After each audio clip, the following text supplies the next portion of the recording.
Korang pernah terfikir tak? Rumah yang korang beli, loan nama korang sendiri, tapi geran masukkan nama bini. Bila bini meninggal, auto rumah tu korang punya. Betul ke, Mat?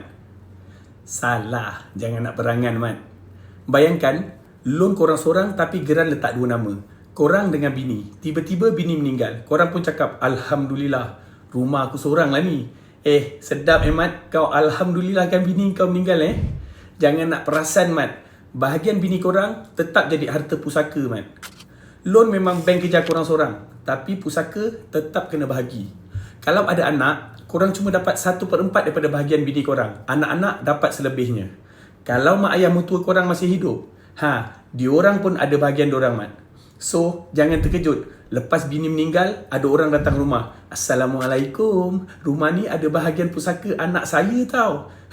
Dah ready belum, Mat?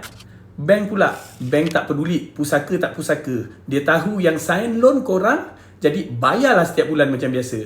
Kalau korang tak bayar, confirm rumah kena lelong.